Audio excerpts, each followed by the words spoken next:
जो एक बार पढ़ेंगे। और ऐसा लिखा है कि देख बलवा करना और भावी कहने वालों से पूछना एक ही समान पाप है। तो यहाँ पर एक बात लिखी है, बलवा करना जो है वो एक पाप है। और शाऊल राजा के बारे में यहाँ पर एक स्टोरी है कि शाऊल राजा को परमेश्वर ने कुछ काम करने के लिए बोला था और उसने वो कार्य नहीं किया, और इसलिए 22 पद में भी लिखा है कि परमेश्वर किससे प्रसन्न होता है? होम बलियों और मेल बलियों से उतना प्रसन्न नहीं होता जितना वो उसकी बात माने जाने से प्रसन्न होता है। और लिखा है कि सुन मानना, मतलब परमेश्वर को मानना, तो बलि चढ़ाने से और कान लगाना, सुनना है ना, वो मेढ़ों की चर्बी से भी उत्तम है। और जैसे इस वर्ष हम लोग प्रार्थना कर रहे हैं और कोशिश कर रहे हैं कि हम लोग हमारे आत्मिक जीवन को थोड़ा सा गंभीरता से लें, है ना, हमारे आत्मिक जीवन को हल्के से नहीं लेना है।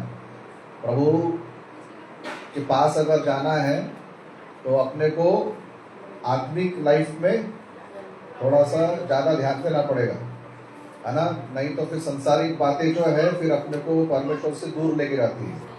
वचन में लिखा है कि संसार से मित्रता करना परमेश्वर से बैर करना है ना। अगर हम लोग संसार को अपना मित्र बनाते हैं तो एक प्रकार से परमेश्वर के बैरी बन जाते हैं, है ना। और इसलिए एक छोटी सी ऐसी बात है जो हमारा मन बोलता है या शैतान हमको उकसाता है, और वो ये है कि हमको वो आत्मिक रूप से बलवा करने के लिए लगाता है, बलवा करने के लिए उकसाता है।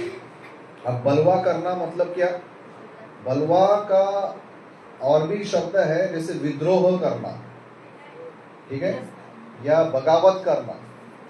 जैसे कभी कभी पुराने दिनों में अगर एक आधा राजा है और उसको अगर सिंहासन से उतारना है तो सब लोग मिल जाते थे और सब मिलकर बलवा करते थे या विद्रोह करते थे या बगावत करते थे, और बगावत करके उस राजा को जबरन हिंसा करके या झगड़े करके उस राजा को उस सिंहासन से उतार देते थे। उसको बोला जाता था बलवा करना। मतलब किसी व्यक्ति के विरुद्ध में जाकर, है ना, उसके विरुद्ध में कुछ लोगों को जमा करके उसके विरुद्ध में काम करना, अपने मर्जी से कुछ करना, उसको बोला जाता है बलवा करना, है ना। अभी जैसे उदाहरण के लिए अगर सरकार का एक नियम है और वो नियम अपने को मालूम है कि मुझे ये नियम का पालन करना है, लेकिन एक व्यक्ति ये बोलता है कि मैं नियम का पालन नहीं करूंगा, तो उसको बोला जाता है कि वो व्यक्ति जो है वो सरकार का विद्रोह कर रहा है, बलवा कर रहा है ना। शायद उसको एक और शब्द आ सकता है गदर, है ना। तो इसलिए यहाँ पर एक शब्द आया है कि देख बलवा करना पाप है ना, मतलब विद्रोह करना पाप है। तो बलवा किसके विरुद्ध में हम लोग कर रहे हैं, या फिर लोग शाऊल ने किया या वो लोग कर रहे हैं, वो परमेश्वर के विरुद्ध में, ठीक है। परमेश्वर ने जो बताया है या परमेश्वर का जो नियम है, परमेश्वर का जो कार्य है, जो उसकी आज्ञा है, जो उसका वचन है, उसको बाजू में करके ये बोलना कि भाई मैं वही करूंगा जो मेरा मन बोल रहा है, उसको बोला जाएगा कि वो विद्रोह कर रहा है ना। और इसलिए एक बात पर आज हम लोग थोड़ा देर ध्यान देंगे कि हमें अपने आप को ये आत्मिक रूप से विद्रोह करने से, परमेश्वर के विरुद्ध में बलवा करने से हमें अपने आप को बचाना है। हालेलुया। अभी कोई व्यक्ति शायद ये बोलेगा कि हम कहाँ भी विद्रोह करते हैं, परमेश्वर जो बोलता है वो तो हम लोग कर रहे हैं, चर्च आ रहे हैं, गीत गा रहे हैं, दान डाल रहे हैं, सब हम लोग कर रहे हैं, तो विद्रोह कहाँ कर रहे हैं? ये जो आत्मिक विद्रोह है ये दो प्रकार से होता है। एक तो एक व्यक्ति क्लियर बोलेगा कि भाई मैं परमेश्वर की नहीं मानूंगा, सीधा बोल रहा है वो, शब्दों के द्वारा, मैं नहीं मानूंगा, मैं नहीं सुनूंगा, मेरे को जो करना है वो करेगा। या फिर ज्यादा परसेंटेज लोगों का क्या मालूम है कि बिना बोले अंदर ही अंदर अपने सोच में, अपने विचारों में, अपनी कल्पनाओं में, अपनी भावनाओं में हम वही करेंगे जो हमको करना है। समझ रहे बात को? ये बोल के नहीं हो रहा। ये वो भी लोग हैं जो कलीसिया में आते हैं, या ये वो भी लोग हो सकते हैं जो सेवा करते हैं, बोल कुछ और रहे, लेकिन अंदरूनी जो जीवन है वो टोटली परमेश्वर के वचनों के विपरीत है, एकदम उल्टा है। तो एक तो बोल के विद्रोह किया जा रहा है, या एक तो बिना बोले शांति से अंदर ही अंदर उसके विरुद्ध में बातें करके, सोच के, कार्य करके, है ना, वो विद्रोह किया जा रहा है। और ये दोनों प्रकार का जो विद्रोह है वो डेंजरस है, वो नहीं होना चाहिए। आमीन। इसलिए बाइबल में एक शब्द इस्तेमाल किया जाता है, वो है इंटेग्रिटी। इंटेग्रिटी का मतलब होता है इंग्लिश में, उसके हिंदी में उसका अर्थ होता है कि जैसा अंदर वैसा ही बाहर, है ना। हिंदी में एक शब्द है ना, पारदर्शिता, बहुत भारी शब्द है ना। पारदर्शिता मतलब आर पार देख सकना।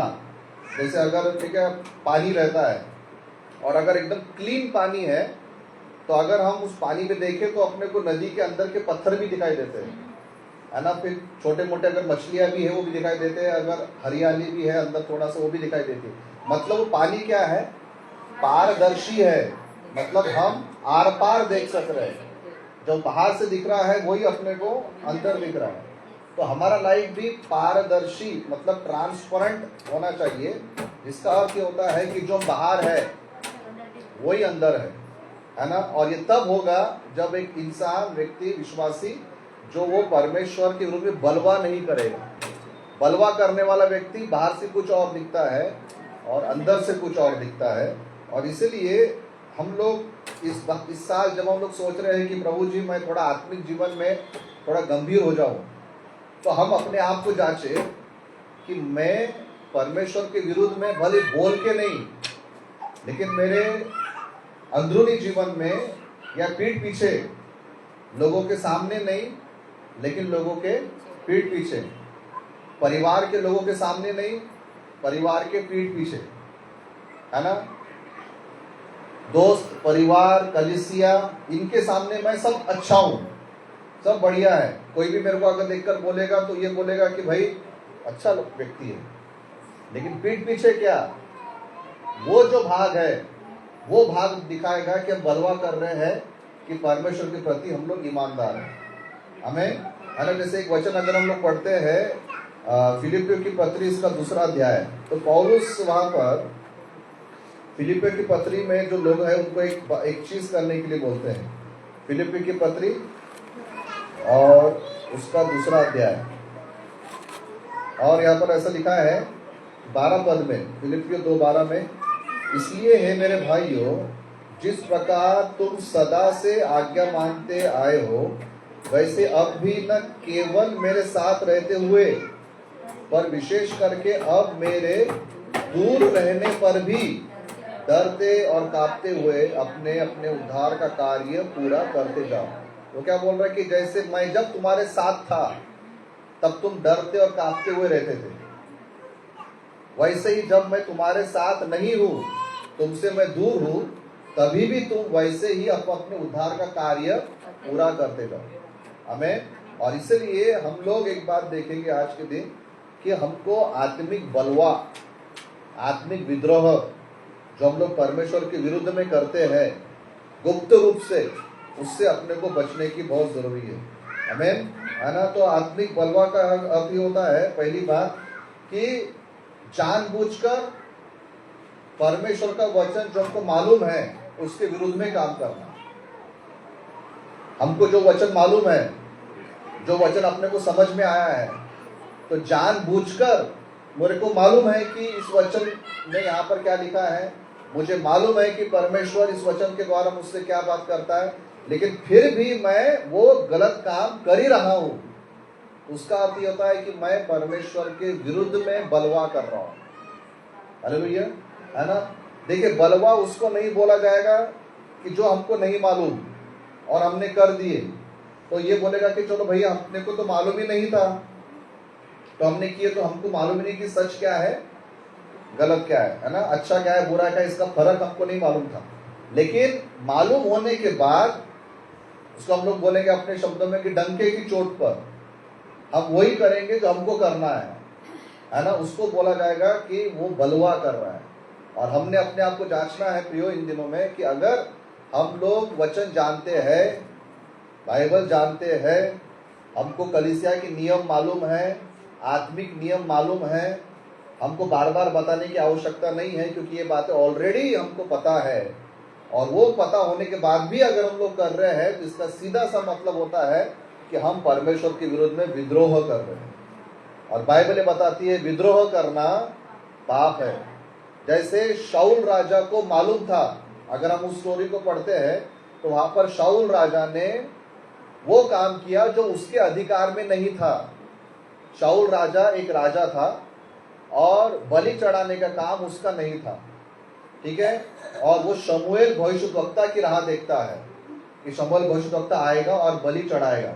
लेकिन क्या होता है कि शमूएल भविष्यद्वक्ता को आने में लेट हो जाता है, तो फिर शाऊल राजा क्या करता है, खुद ही जानवरों को लेकर वहां पे बलि चढ़ा देता है। और फिर शमूएल जब आता है भविष्यद्वक्ता, तब पूछता है कि क्या हो रहा है, बोलता है कि देख मैंने बलि चढ़ाया है। और बोलता है कि और भी ये जानवरों की आवाज कहां से आ रही, तो बोलता है कि मैंने अच्छे जानवर रखे हैं ताकि परमेश्वर को बलि चढ़ाया जाए, और बाकी कमजोर जानवरों को मैंने मार दिया है। शमूएल ये कहता है कि मानना, परमेश्वर की बात मानना, ये बलिदान चढ़ाने से ज्यादा परमेश्वर को प्रसन्न करता है। आज्ञा पालन करना, ये बलि चढ़ाने से परमेश्वर को ज्यादा प्रसन्न करता है। बोलिए आमीन। परमेश्वर को ये बात प्रसन्न नहीं है कि हम लोग कितने देर हम लोग आराधना की बलि चढ़ा रहे हैं। आज हम लोग कौन सी बलि चढ़ा रहे हैं, कोई जानवर की तो बलि नहीं चढ़ाते। आज हम लोग धन्यवाद की भेंट चढ़ाते हैं, है ना। हम लोग जब भवन में आते हैं तो धन्यवाद चढ़ाते हैं हम लोग, प्रभु धन्यवाद की बलि, धन्यवाद की भेंट हम लोग चढ़ा रहे हैं। लेकिन ये भेंट चढ़ा रहे हम लोग गीतों के द्वारा या तालियों के द्वारा या हाथ उठाने के द्वारा। लेकिन ये भेंट चढ़ाते समय अगर हमारा जीवन परमेश्वर के वचन पे नहीं चल रहा है, हम विद्रोह कर रहे हैं, अंदर ही अंदर में हम लोग पाप में जी रहे हैं, तो ये जो भेंट चढ़ाना जो है वो परमेश्वर को ग्रहण योग्य नहीं होगा।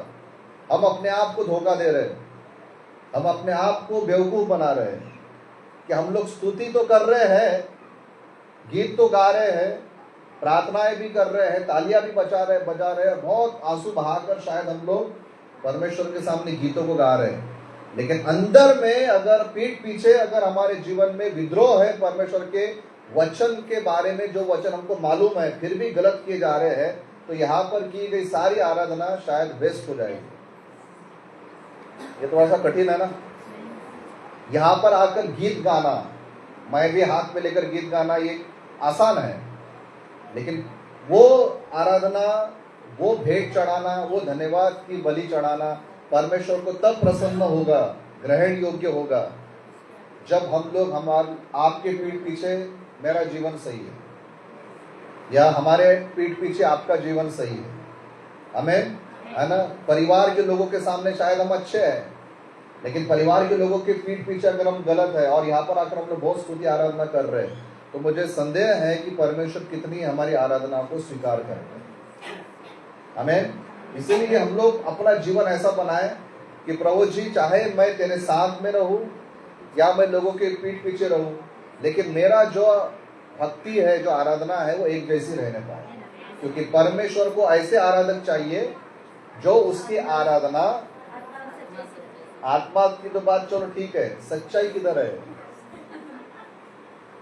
चलो यहाँ पर आत्मा से भर के नहीं, क्या अन्य भाषा में भी, है ना, सब स्तुति रोते हुए सब हम लोग स्तुति आराधना कर रहे हैं। लेकिन यीशु ने इतना खतरनाक वचन बोला है, आत्मा से तो कर लोगे तुम, सच्चाई किधर है, सच्चाई निकलना चाहिए, है ना। अंदर से वो जो परमेश्वर के वचनों के विरुद्ध में जो बलवा तुम करते हो, प्रभु कहता है कि वो मत कर, सच्चाई से कर। इसलिए कभी कभी मालूम है क्या, परमेश्वर शायद उन लोगों की आराधना स्वीकार करेगा जो बेसुरे गाते हैं। परमेश्वर शायद उन लोगों की आराधना स्वीकार करेगा जिनको धड़ बराबर कुछ भी नहीं आता, लेकिन इधर सच्चाई है ना। और लेकिन कुछ है जो बहुत ही टैलेंटेड है, लेकिन उनके में कोई सच्चाई नहीं, तो प्रभु शायद ही उनको स्वीकार करेगा। इसलिए बलवा जो है, अपने को बहुत इससे बचना है कि जो वचन हमको मालूम है, हमको अब उस पर चलना ही है। अब फंस गए, अभी हम इसमें से निकल नहीं सकते, है ना। प्रभु के दास ने ऐसा कहा था कि मसीह जीवन एक प्रकार से, तुमने अगर प्रभु को जान लिया तो फंस गए। अब अपने को वो करना ही करना है, हमें उस पर चलना ही पड़ेगा अपने को। और इसीलिए हम लोग ध्यान में रखें कि मैं विद्रोह न करूं। भले मैं बोलने के द्वारा नहीं कर रहा, बोलने तो शब्दों में तो मेरा प्रभु हालेलुया स्तुति प्रेज द लॉर्ड तेरी महिमा हो तो अच्छा यही है, लेकिन अंदर में क्या चल रहा है ये बहुत ज्यादा मायने करता है, हमें, है ना। क्योंकि जब एक व्यक्ति प्रयोग बलवा करता है ना, वो क्या करता है मालूम है क्या, वो अपने आप को परमेश्वर के वचन से बाहर लेकर चला जाता है। क्योंकि उसका वचन है आत्मा और सच्चाई से आराधना कर, उसका वचन है कि मेरी आज्ञाओं का तू पालन कर। लेकिन अगर वो वैसा नहीं कर रहा है तो वो अपने आप को परमेश्वर दूर नहीं कर रहा, वो स्वयं अपने आप को परमेश्वर के वचनों की जो सुरक्षा है उसमें से वो अपने आप को बाहर ले जा रहा है। परमेश्वर की जो इच्छा है, जो योजना है, उसमें से वो खुद को अपने आप को बाहर लेकर जा रहा है जब वो बलवा करता है या जब वो विद्रोह करता है। हालेलुया। और इसलिए अगर हम ये कहें कि प्रभु जी मुझे मार क्यों पड़ रही है ना, मुझे तकलीफें क्यों हो रही है, तूने मुझे क्यों छोड़ दिया, कहीं मैं ऐसा करूं क्या, मैं दूसरा चर्च देख लेता हूं।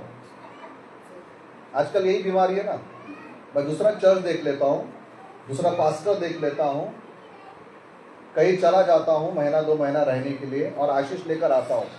प्रभु ये बोलेगा कि भाई तू कहीं पर भी जा, जब तक तेरे अंदर में बलवा है, बोले ना, है कि नहीं, जब तक तेरे अंदर में विद्रोह है, सीधा सा एक वचन मालूम है और तू उस पर चल नहीं रहा, और तू चर्च बदलने की बात कर रहा है, सीधा सा एक वचन मालूम है उस पर चल नहीं रहा और पास्टर को बोल रहा है या कलीसिया को बोल रहा है या कहीं और जाने पर किसी का हाथ सर पर तू मांगना चाहता है, तो कहीं पर भी चला जा, लोग 1000 लोग तेरे पर हाथ रखेंगे, लेकिन आशीष देने वाला तो मैं हूं ना। आशीष देने वाला कौन है, परमेश्वर है। किसी से भी हाथ रखवा लो, कुछ नहीं होगा। मैं ये कहता हूं कि अगर हम लोग प्रभु से विद्रोह न करें, परमेश्वर के वचन पर चले, तो खुद ही हाथ रख लो, सब कुछ हो जाएगा, है ना। वचन में क्या लिखा, ऐसे तो शर्त तो नहीं है वहां पर। मरकुस 16वें अध्याय में शर्त है क्या, वहां पर क्या लिखा है कि विश्वासियों के साथ चिन्ह होंगे, जब वो बीमारों पे हाथ रखेंगे तो बीमार चंगे हो जाएंगे। वहां पर विश्वासी का हाथ लिखा है।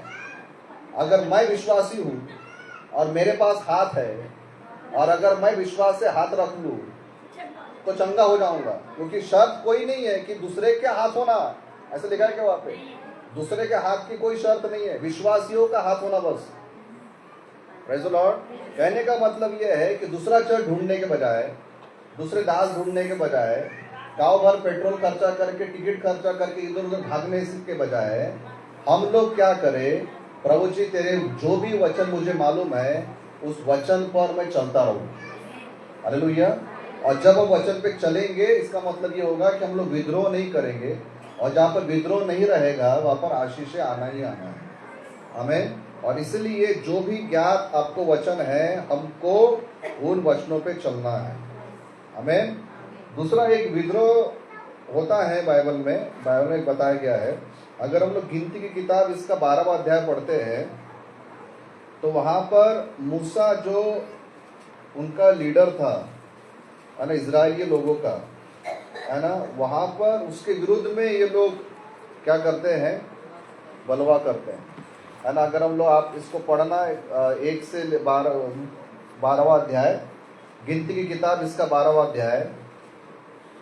और यहाँ पर ऐसा लिखा है कि मूसा ने एक कुशी स्त्री के साथ विवाह कर लिया था, इसलिए मरियम और हारून ने क्या किया, उस विवाहित कुशी स्त्री के कारण उसकी निंदा करने लगे और क्या कहने लगे? उन्होंने कहा कि यहोवा ने केवल मूसा ही के साथ बातें की है, क्या उसने हमसे बातें नहीं की? उनकी बात यहोवा ने सुनी। मूसा पृथ्वी पर के रहने वाले सब मनुष्य से बहुत अधिक नम्र स्वभाव का था, इसलिए यहोवा ने एकाएक मूसा और हारून और मरियम से कहा कि तुम तीनों मिलाप वाले तंबू के पास निकल आओ। अब परमेश्वर खुद आओ बाहर, अभी खुद, है ना? तो कभी कभी ऑफिसर बुलाते ना, ऑफिस में आके मिलना, तो यहोवा परमेश्वर बोल रहा है तुम तीनों मिलाप वाले तंबू के पास निकल आओ, और वे तीनों निकल आए। तो यहोवा ने बादल के खंभे में उतरकर तंबू के द्वार पर खड़ा होकर हारून और मरियम को बुलाया, अतः वे दोनों उनके पास निकल आए। तब यहोवा ने कहा, मेरी बातें सुनो, यदि तुम में कोई नबी हो तो उस पर मैं यहोवा दर्शन के द्वारा अपने आप को प्रकट करूंगा या स्वप्न में उससे बातें करूंगा, परंतु मेरा दास मूसा ऐसा नहीं है, वह तो मेरे सब घराने में विश्वास योग्य है। उससे मैं गुप्त रीति से नहीं परंतु आमने सामने और प्रत्यक्ष होकर बातें करता हूँ, और वह यहोवा का स्वरूप निहारने पाता है। अब ये खतरनाक वाक्य आ गए, इसलिए तुम मेरे दास मूसा की निंदा करते हुए क्यों नहीं डरे? मैं हमेशा एक चीज को मानता हूं कि भाई आपको आपका पास्टर या कोई भी प्रभु के दास नहीं पढ़ते, निकल जाओ लेकिन मुंह मत खोलो। ये बात मैं हर जगह बोलता हूँ, ये मैं पास्टर इसलिए नहीं बोल रहा, जनरल बात बोल रहा हूँ कि हमको कभी कभी कोई व्यक्ति पसंद नहीं आता है ना, तो कई बार लोग बहुत उटपटांग बातें उनके बारे में बोलते हैं, और परमेश्वर अपने दासों को बहुत सीरियसली लेता है। मैं पास्टर हूँ इसलिए नहीं बोल रहा, मैं वचन में लिखा है इसलिए बोल रहा हूँ। परमेश्वर क्या बोल रहे हैं कि उसने जो किया था वो बाद में देखूंगा मैं, तुम लोग उसके विरुद्ध में बोलने से क्यों नहीं डरे? तुमको क्या जरूरत थी मूसा के बारे में बात करने की? Praise the Lord. कहने का अर्थ यह है कि हमको दूसरा बलवा या दूसरा विद्रोह, पहला विद्रोह है परमेश्वर के वचन को जानने के बाद भी गलत करना, वो नहीं करना है, और दूसरा विद्रोह है कि परमेश्वर के दासों के विरुद्ध में बोलना, कुड़कुड़ाना, भले मुंह पर सर प्रेज़ द लॉर्ड हमारे आत्मिक पिता, और पीछे देता मैं इसको, है ना? ये जो भावना है ये नहीं होना। मत बोलो आत्मिक पिता या सर या जो भी है कि नहीं, मत बोलो, लेकिन कम से कम उसके डर में इज्जत करना चाहिए। हालेलुया, है ना? क्योंकि मैं नहीं बोल रहा, बाइबल बताती है। और परमेश्वर अन्यायी परमेश्वर नहीं है।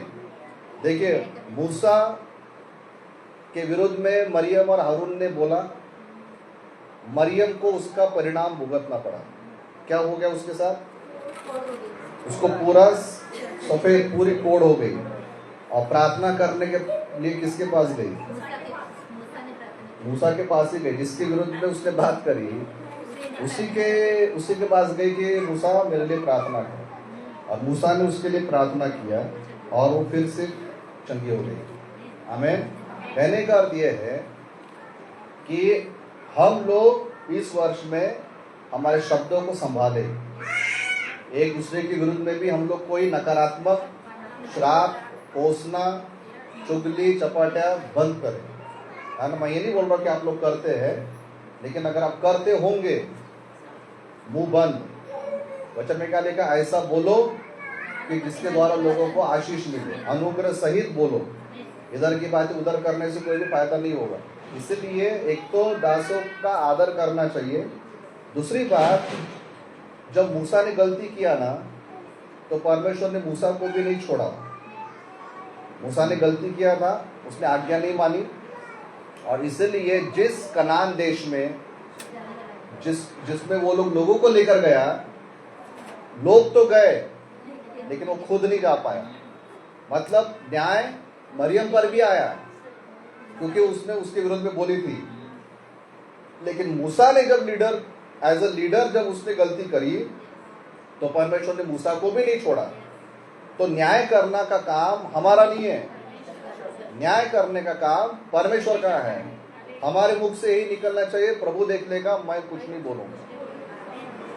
हमें भले आपके पास्टर या दुनिया का कोई भी प्रभु का दास अगर आपको दिखता है जो गलत दिख रहा है, तो आप लगे तो उनके लिए प्रार्थना करो कि प्रभु उनका जीवन आप सुधार दो करके, लेकिन बोलो कुछ मत, परमेश्वर हैंडल करेगा। और मुझको अभी सही में अभी डर आ रहा है धीरे धीरे, जैसे उम्र बढ़ रही है, कि जब प्रभु के सामने जाएंगे तो आपसे ज्यादा हमारा है, क्योंकि वचन में लिखा है सब लोग उपदेशक मत बनो, क्योंकि उपदेशों को उसे ज्यादा लेखा लिया जाए। और इसलिए हमको और मुझको, हम सबको थोड़ा गंभीर होना है, ठीक है। अपने लाइफ को, अपने उद्धार को संभालो, अपने उद्धार की चिंता करो। कब जाना पड़ेगा कुछ पता नहीं, लेकिन जाएंगे तो उद्धार के साथ जाना चाहिए।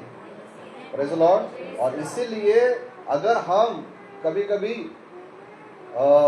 विद्रोह करते हैं परमेश्वर के विरुद्ध में, उसके दासों के विरुद्ध में अगर बात करते हैं, तो मैंने मेरे सामने ऐसे लोग आज है जिन्होंने प्रभु के दासों के विरुद्ध में बात करी और आज बेचारे वो कहीं के नहीं है, उनके पास पैसा है लेकिन कोई काम का नहीं, बहुत सारी बातें।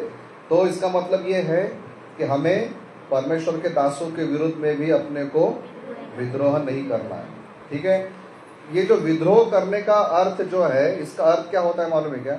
इसका अर्थ ये होता है कि परमेश्वर के वचन से ज्यादा, परमेश्वर के ज्ञान और बुद्धि से ज्यादा मैं समझदार हूं। सीधा सा मतलब वो होता है, प्रभु बोल रहा है ऐसा कर, और मैं बोल रहा हूं नहीं नहीं ऐसा नहीं, ऐसा करना चाहिए। मतलब मैं क्या बोल रहा हूं मालूम? परमेश्वर से ज्यादा मेरे को समझता है, परमेश्वर से ज्यादा मुझे ज्ञान है ना। प्रभु को शायद पूरी जानकारी नहीं है, प्रभु को नहीं समझ रहा। तो ये जो है अपने आप को परमेश्वर से ज्यादा होशियार समझना, ये दर्शाता है जब एक व्यक्ति परमेश्वर के वचन के विरुद्ध में जाकर बातें करता है।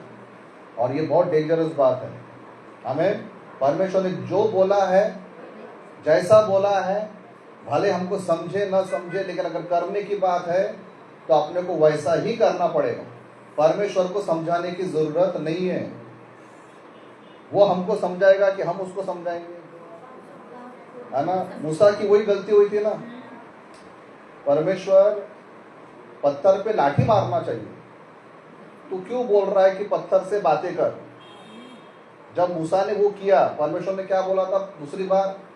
पहली बार क्या बोला था कि लाठी मार, उसने लाठी मारा, पानी आया। दूसरी बार बातें कर, और जब उसने बातें करने के बजाय लाठी मारी, पानी तो निकल आया लेकिन कनान देश से दूर हो गया। कहने का अर्थ है कि जब एक व्यक्ति बोलता है कि मुझे वचन से ज्यादा समझता है, तो इसका अर्थ यह है कि वो घमंडी बन गया है। और घमंडी जो स्वभाव है वो शैतानी स्वभाव है, क्योंकि शैतान तब बना जब उसने परमेश्वर के विरुद्ध में विद्रोह किया था, है ना। उसने ये बोला था ना कि मैं, मेरा सिंहासन परमेश्वर के और वो पहाड़ी के ऊपर में बनाऊंगा, है ना। क्योंकि उसका वो बहुत सुंदर था, कामकाज बहुत ज्यादा था, तो उसके वजह से उसके मन में घमंड आ गया और विद्रोह किया, मैं परमेश्वर के विरुद्ध में और ऊपर चढ़ूंगा, है ना। और तुरंत वचन में लिखा गया कि जिसको भोर का तारा बोला गया था उसको अंधेरे में डाल दिया गया, और आज वो अंधेरे का राजकुमार है, अंधेरे का राजा है वो, है ना। कहने का अर्थ ये कि विद्रोह करना मतलब वचन के विरुद्ध में जाना शैतानी गुण है। दासों के विरुद्ध में बात करना, विद्रोह करना शैतानी गुण है।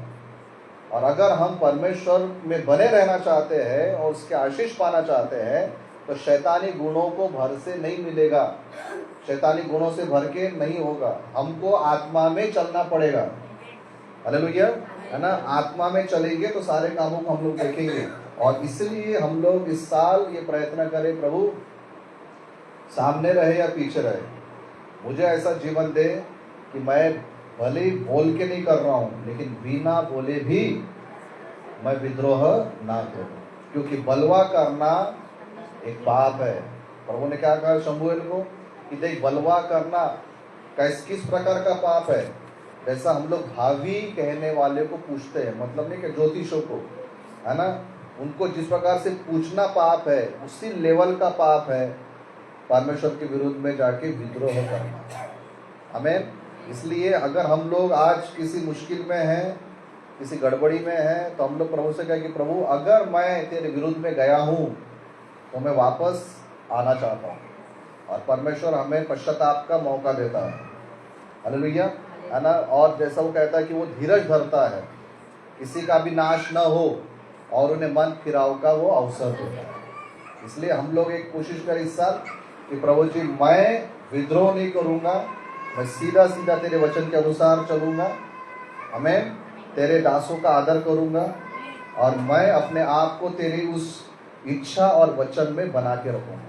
आइए हम लोग अपने स्थान पे खड़े होंगे और इस समय हम लोग समर्पण करेंगे फिर से एक बार परमेश्वर को कि प्रभु जी तेरा वचन, तेरे दास,